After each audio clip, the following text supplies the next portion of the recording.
उड़ता पंजाब को लेकर पंजाब में बहुत सवाल उठे कि पंजाब को नशेड़ी दिखा दिया, जी जी पंजाब के ऐसे हालात दिखा दिए। जी बॉलीवुड में बहुत सारे सवाल जो है उठने शुरू हो गए पंजाब में कि बॉलीवुड गलत पंजाब को रिप्रेजेंट कर रहा है। जी ये तो सवाल मैं अभी 12 साल पहले दे चुका हूँ, तो अभी अभी मुझे लगता नहीं कुछ कहने के लिए बचा है यहाँ पे।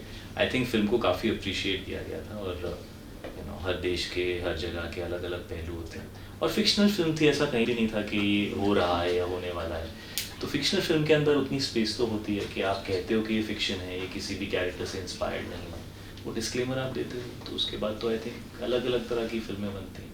जितने भी कैरेक्टर्स हैं हमारी फिल्म में हिंदुस्तानी ही होते हैं, उसमें हीरो भी होता है, उसमें विलन भी होता है, तो उस हिसाब से सोचने लगे तो फिर कुछ कर ही नहीं पाएंगे, घर ही बैठना पड़ेगा सबको। उड़ता पंजाब का आपने जिक्र किया, जी। टॉमी सिंह, जी उस किरदार में ढलने के लिए जो कोकीन लेता है, किसी सिंगर को देखा था आपने, किसी करेक्टर को देखा था, या उस किरदार में आप कैसे ढले, मतलब कैसे आप उसमें चले गए?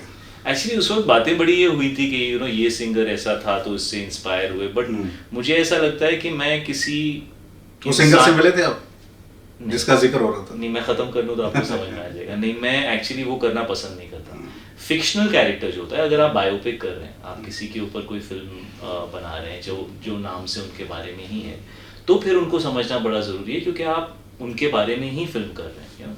लेकिन जब आप एक फिक्शनल कैरेक्टर प्ले कर रहे हैं, तो मुझे ऐसा लोगों को उठा के उनकी क्वालिटीज़, वो मिमिकिंग और एक्टिंग में फ़र्क होता है, वो मिमिक्री होती है जब आप किसी की नकल करते हैं, बट किसी इंसान को समझने के लिए एक नए इंसान को बनाना, वो एक अलग चीज़ होती है जो मुझे लगता है एक्टर्स को करना चाहिए। तो मैं हमेशा कैरेक्टर को ढूंढने की कोशिश करता हूँ, मैं इधर उधर नहीं देखता, मैं उसके अंदर घुसने की कोशिश करता हूँ। कि मैंने काफ़ी सारी एक्चुअली रिसर्च की थी, और कि क्या होता है जब आपको एडिक्शन होती है, तो बायोलॉजिकली आपके बदन के अंदर क्या होता है, आपकी वो क्यों ऐसा आपको महसूस होता है, क्या होता है, उसकी तलब क्यों लगती है, तो वो सारी चीज़ें मेरे लिए समझना ज़्यादा ज़रूरी है।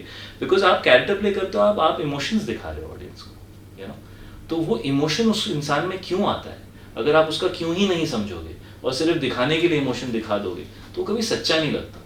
और लगता भी है तो 1-2 साल लगता है, 5 साल बाद आप वही फिल्म देखते बोलते कितना खराब काम किया था, पता नहीं क्यों चल गई।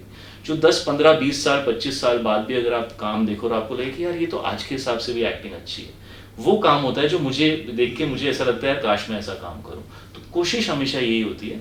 और वो कैरेक्टर भी मुझे ऐसा लगा था कि यार इसकी इंसानियत, शायद लोग, एक्चुअली ऑडियंस बहुत अच्छी होती है, वो माफ़ कर देती है, और वो लोगों की इंसानियत को समझती है। तो मुझे ये बात एक्चुअली ऑडियंस की, मतलब कमाल की बात है कि वो कैरेक्टर्स को जज नहीं करते। कई बार film makers, journalist, actors character को जज करते हैं, क्योंकि हमें